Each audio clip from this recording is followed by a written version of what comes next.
Ahojte, urobíme si malú recenziu na skúšačky od Unite. A toto je moja stará UT18C. Doslúžil mi displej. Mal som to otvorené, ale je to tam... Musel to zavrhnúť, ja som to trošku aj čistil, ale nepomohlo to. Takže prestal fungovať displej. Ako klasicky ukazuje všetko, čo má, ale proste som potreboval vedieť presnejšie hodnoty. Je lepšie, keď to je pekne vidno na displeji. Zobral som si novší typ, dá sa povedať, že najvyšší typ, Ečko. A sú rôzne tie písmenka od nich. Viem, že je tam Ačko, Cčko mám ja, Ečko, je tam aj Dčko, Dčko má vlastne displej na celú plochu. Takže tak. Čo som chcel vlastne? Zobral som si Ečko kvôli tomu, že dokáže merať až 1000 V jednosmerných. Keď niekto robí s fotovoltaikou, tak dokáže namerať hodnoty.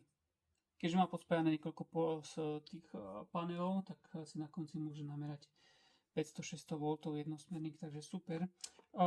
Čo som si aj všimol, čo tá stará nemala, tak v týchto gumičkách sú také redukcie, lebo keď zo starej dáme to, tak sú tam iba tie špičky. A ja som si už aj pozeral, že čo tam je závit na tom spravený. Takže pozrite, akú vychytávku doladili. Je to príjemnejšie, keď to dávate do zásuvky. Takže to pekne namontujeme pekne na závit. No a paráda. Toto je ako lahoda. Ukazuje napätie, aktuálne 238 V a herce. Takže tiež tie herce za mňa super. Takže potešilo.